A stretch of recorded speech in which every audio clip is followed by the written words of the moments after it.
Jadi dusta itu hukumnya adalah haram. Dan haramnya itu dusta bertingkat-tingkat. Besarnya dosa dusta itu bertingkat-tingkat. Bila nang kita dustakan itu Allah, maka dosanya paling besar.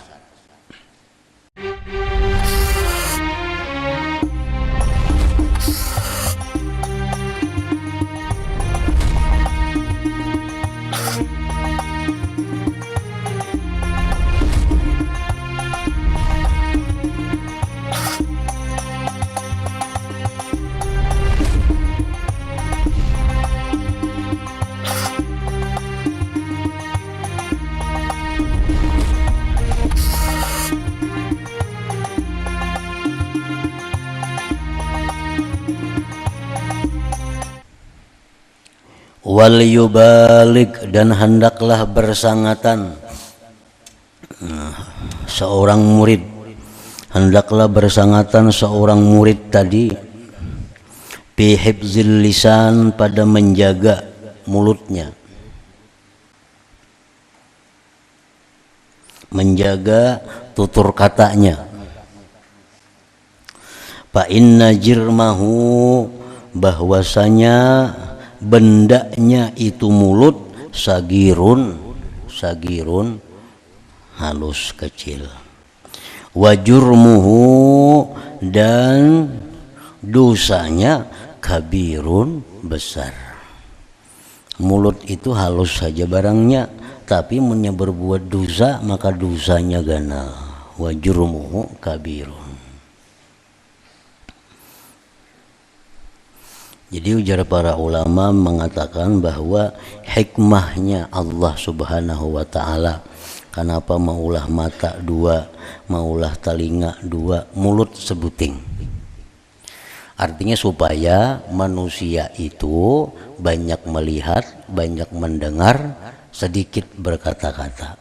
Nah, jadi lebih banyak masuk daripada keluar, artinya masuk lewat mata, ilmu pengetahuan dan sebagainya masuk lewat telinga, tapi sedikit keluarnya lewat mulut.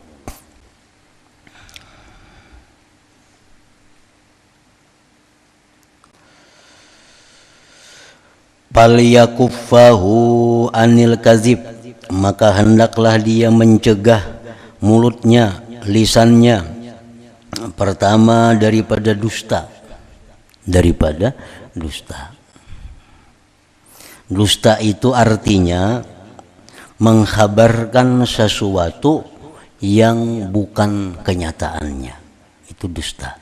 Mengkhabarkan sesuatu yang bukan kenyataannya.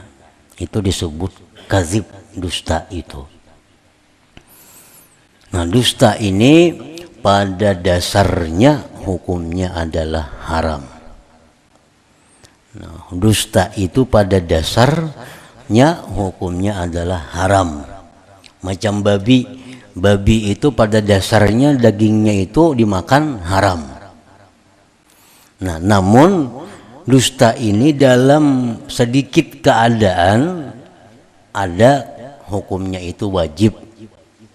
Dalam sedikit keadaan dusta itu ada hukumnya boleh. Tetapi apabila dusta itu diwajibkan, bila mana dusta itu dibolehkan, maka kita berdusta itu dengan sekurang-kurangnya. Karena dasarnya dusta itu sudah haram berdahulu. Pertama, mencegah lisannya daripada berdusta.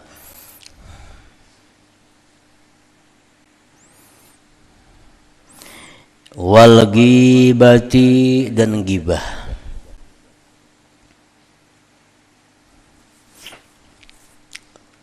Ghibah itu artinya apa? Menyebut seseorang yang mana andai kata seseorang itu tahu, dia kada katuju lawan ucapan kita itu. Sekalipun itu adalah benar. Dan ghibah itu bersangkut paut baik lawan dirinya, baik lawan akhlak kelakuannya, baik lawan pakaiannya, baik lawan rumah kediamannya, baik dengan kendaraannya, baik dengan anak bininya, nah semua. Faliyakuffahu anil kadzib wal ghibah, maka hendaklah dia seorang murid. Jadi bila di dalam kitab tasawuf ini murid itu artinya orang yang menghendaki dekat lawan Allah, orang yang menghendaki jadi kekasih Allah, itu ngarannya murid.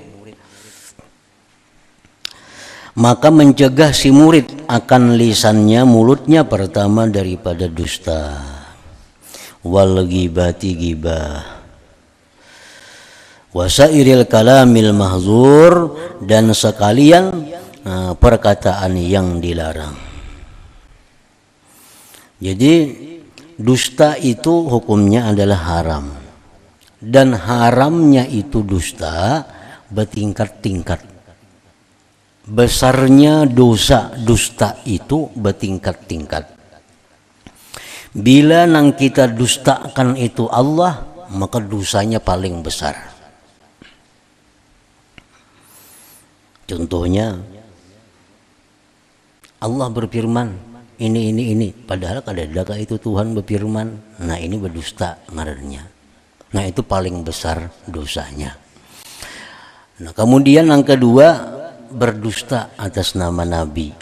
Dalam hadis Nabi mengatakan ini, padahal kadang-kadang Nabi kayak itu.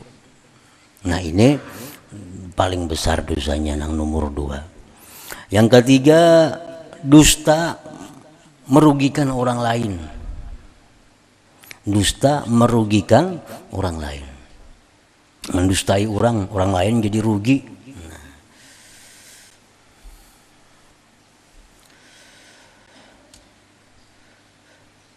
Termasuk yang diharamkan juga dusta yang sifatnya menghibur orang lain, tapi dengan dusta, dosa juga. Walaupun itu dosanya kada sebesar merugikan orang lain. Perkataan dusta tapi itu menghibur orang lain itu tetap haram. Tetapi haramnya itu kada seberat lawan dusta yang merugikan orang lain. Wal yahtariz, dan hendaklah dia menjaga mulutnya, minal kalamil fahish, daripada perkataan-perkataan jahat, perkataan-perkataan kotor. Perkataan-perkataan kotor. Perkataan kotor, imma perkataan itu perkataan kasar, atau perkataan-perkataan yang disebut dengan bazi, artinya perkataan yang carubu. Nah itu artinya disuruh kita menjaga mulut, jangan sampai berkata-kata perkataan yang cerubu itu.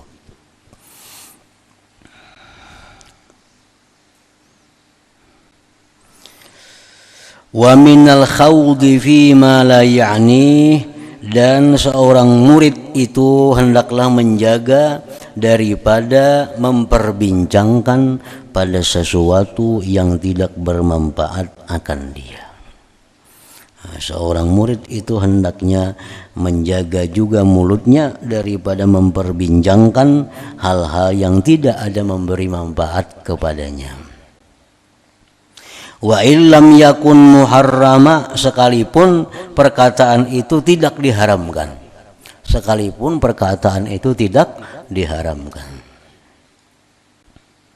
Fa innahu, karena bahwasanya perkataan-perkataan yang tidak ada manfaatnya itu yuqassil qalba, itu mengakibatkan kerasnya hati. Mengakibatkan kerasnya hati. Wa yakunu fihi dhaya'ul waqti, dan bahwa adalah pada itu perkataan yang tidak ada manfaatnya tadi menyia-nyiakan waktu.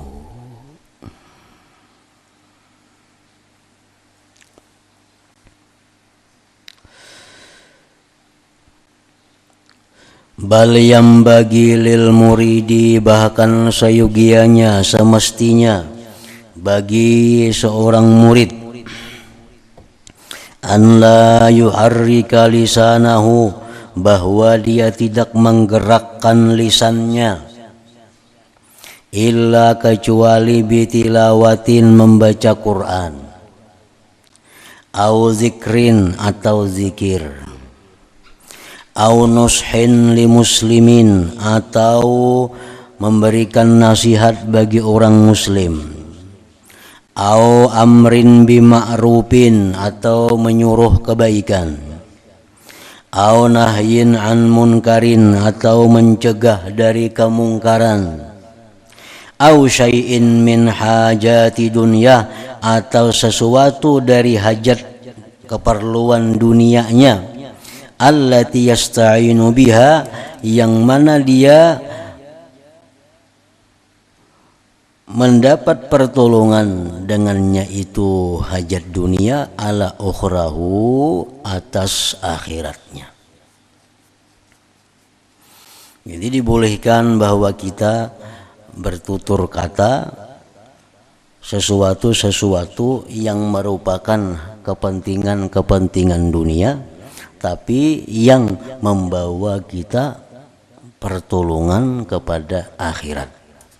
Artinya ayuja berkata urusan dunia, berkata nang kada zikir, berkata nang kada baca Quran, berkata nang kada manasihati, berkata nang kada amar ma'ruf nahi munkar. Tetapi kita boleh berkata-kata nang dunia ini hanya sekedar untuk menolong kita atas akhirat. Artinya bersenda gurau, nah bagaya. Nah itu dibolehkan di dalam agama. Tapi senda gurau itu hanya sekedar melepas kelelahan kita, dan senda gurau itu pulang kadang mengatakan hal-hal yang dilarang dalam agama, yang hanya tujuannya hanya untuk melapangkan dada, menghibur hati supaya lebih rajin lagi untuk taat kepada Allah, untuk berzikir, membaca Quran dan lain-lainnya.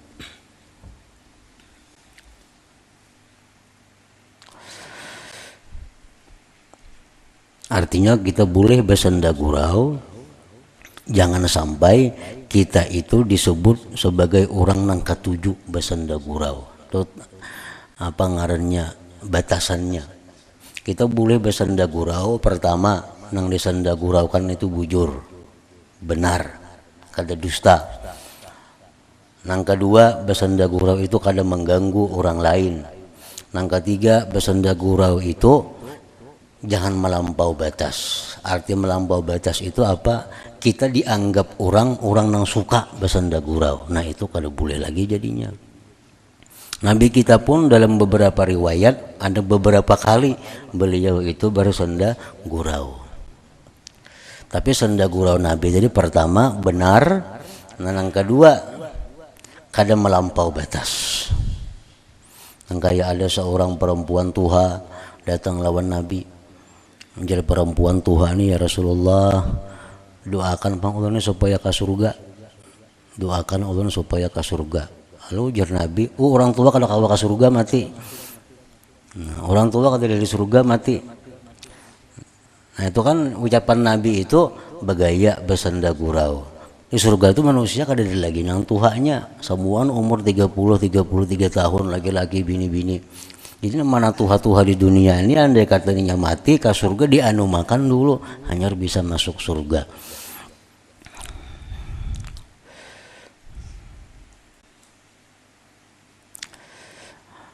Itu satu contoh senda gurau Nabi. Ada lagi contoh senda gurau Nabi, ada sahabat datang. Ujar Nabi, "Cem bapak datang ke sini betunggangan unta." Nah, Nabi itu menunggang anak unta kan apa? Ini dia sahabat tadi unta nangganaan juga ya Rasulullah. Nabi itu anak unta juga, keluarnya nangganaan itu. Walaupun kayak apa aja tuhanya unta, tetapi itu anak unta juga. Nah itu kan senda gurau daripada Nabi. Pertama itu bujur, kada dusta. Yang kedua Nabi itu kada melampau batas. Nah, mengatakan hal-hal yang seperti itu kada bertentangan dengan seorang murid, artinya dibolehkan. Waqad qala alaihi salatu wassalam, sungguh bersabda Nabi, kullu kalam ibni Adam alaihi lalahu illa dzikrullah aw amrun bima'rufin aw nahyun an munkarin. Tiap-tiap perkataan manusia membawa kemudaratan atasnya. Tiap-tiap perkataan manusia itu membawa kemudaratan atasnya. Lalahu, tidak membawa manfaat kepadanya, tidak membawa keuntungan atasnya, illa kecuali zikrullah. Zikrullah, kecuali zikrullah. Zikrullah itu zikir kepada Allah, arti zikir itu umum. Zikir kepada Allah itu bisa tahlil, la ilaha illallah, tahlil ngarannya. Bisa zikir kepada Allah disebut tasbih, subhanallah, subhanallah. Zikir kepada Allah itu bisa juga ngarannya tahmid, alhamdulillah, alhamdulillah. Zikir kepada Allah bisa juga ngarannya takbir, Allahu akbar, Allahu akbar. Zikir kepada Allah itu bisa juga ngarannya hauqalah, hauqalah, la haula wala quwata illa billah. Zikir kepada Allah itu bisa juga ngarannya hasbunallah, hasbunallah wa ni'mal wakil, hasbunallah wa ni'mal wakil. Itu zikir juga, zikir kepada Allah. Zikir kepada Allah itu bisa juga takdis. Nah, takdis itu seperti ucapan kita subhanallahil quddus, subhanallahil quddus, subhanal malikil quddus, itu ngarannya takdis. Nah, zikir juga ngarannya itu. Zikir kepada Allah itu bisa juga salawat dan salam kepada Nabi, itu zikir juga ngarannya.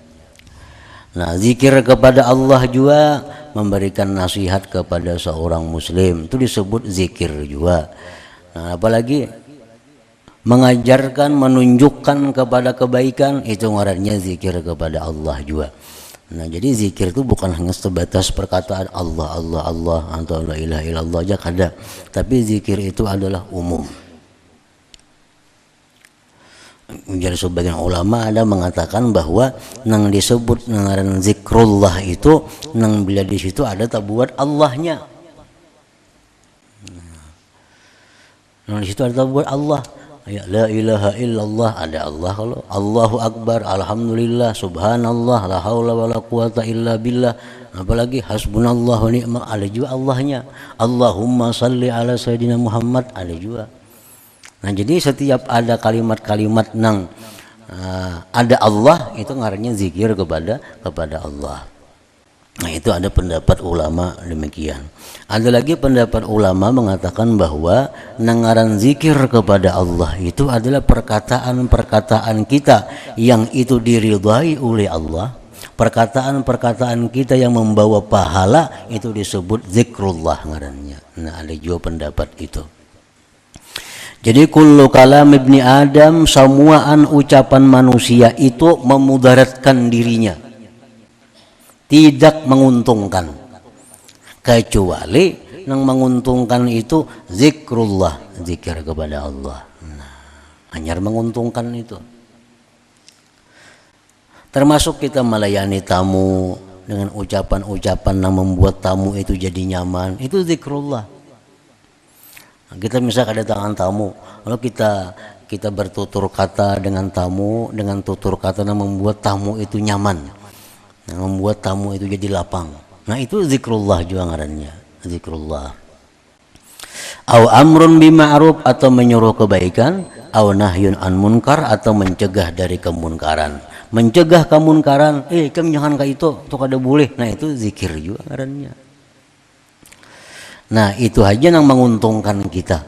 Zikrullah, perkataan yang menguntungkan, atau menyuruh kebaikan, atau mencegah daripada kemunkaran. Nah, kemudian wa'lam anna sam'a wal basar babani maftuhani idal qalb. إلى حضرة النبي صلى الله عليه وسلم. الفاتحة. أعوذ بالله من الشيطان الرجيم. بسم الله الرحمن الرحيم. الحمد لله رب العالمين الرحمن الرحيم مالك يوم الدين. إياك نعبد وإياك نستعين. اهدنا الصراط المستقيم صراط الذين أنعمت عليهم غير المغضوب عليهم ولا الضالين. بسم الله الرحمن الرحيم. الحمد لله رب العالمين. اللهم صل وسلم على سيدنا محمد وآله وصحبه أجمعين. اللهم اغفر لنا ما أخطأنا وما تعمدنا وما أسررنا وما أعلنا وما أسرفنا وما أنت أعلم به منا. أنت المقدم وأنت المؤخر لا إله إلا أنت. اللهم انفعنا بما علمتنا وعلمنا ما ينفعنا وزدنا فهما وعلما وعملا وهدى وتوفيقا برحمتك يا أرحم الراحمين. صلى الله على سيدنا محمد وآله وسلم. الحمد لله.